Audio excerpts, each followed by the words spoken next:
משאבי אנוש בעתיד יהיו הרבה יותר קרובים לשטח, יכירו את האנשים הרבה יותר מקרוב, מה כואב להם, מה הם היו רוצים, ינהלו תהליכים הרבה יותר עם דיאלוג, גם עם מנהלים וגם עם עובדים, ילוו את המנהלים וידאגו ויפתחו וידריכו אותם להיות כאלו שיכולים לקבל צורת ניהול שהיא לא היררכית, הרבה יותר שטוחה, הרבה יותר משתפת ולא יראו בזה איום.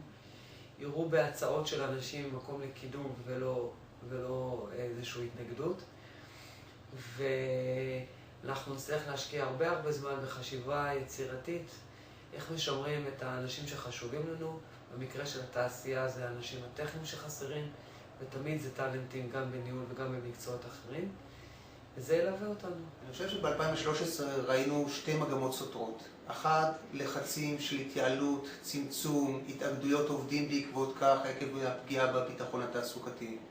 ומנגד, המשך חתירה לחדשנות, לגיוון בתעסוקה, לתהליכים חדשים. כשאני מסתכל על 2014, אני רואה איך ארגונים מתארגנים אל מול שתי המגמות האלה. כי שתי המגמות האלה, אחת המשמעויות שלהם זה צמצום הגמישות הניהולית.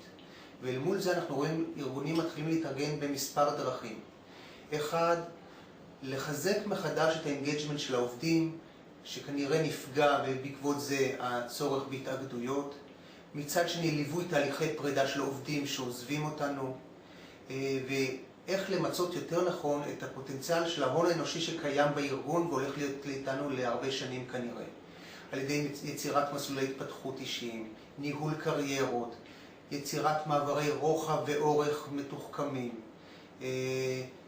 התבססות על העשרה בתוך התפקיד, גם אם לא עוברים לאף מקום.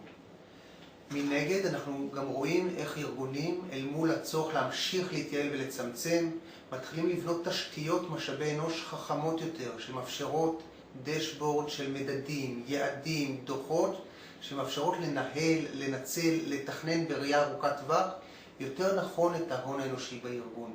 כמובן שזה ישפיע על תהליכים של גיוס, של ניוד, של פרידה, של הכשרה, של הדרכה, ובכלל על יצירת ארגונים עם תרבות של מצוינות. תרבות של מצוינות תוך ניצול ההון האנושי הקיים, ולא כמו בעבר הרבה פעמים על ידי טיוב והחלפת ההון האנושי. כשאני מדבר על אינגייג'מנט, הכוונה היא לראות איך ארגונים מחזקים לא רק את הנאמנות של העובדים, אלא גם את המחויבות ואת המוטיבציה שלהם, את הרצון שלהם להמליץ לארגון גם לחברים כעובדים וגם למשפחות וחברים כלקוחות. וזה נשען גם על סביבת העבודה שבה הם עובדים, ועד כמה הם מרגישים משפיעים, בעלי ערך, מתפתחים בארגון, מקבלים ערך מוסף לעצמם כעובדים. יש פה בעצם שינוי החוזה הפסיכולוגי בין העובד לארגון עם מיצוי הדדי של הפוטנציאל.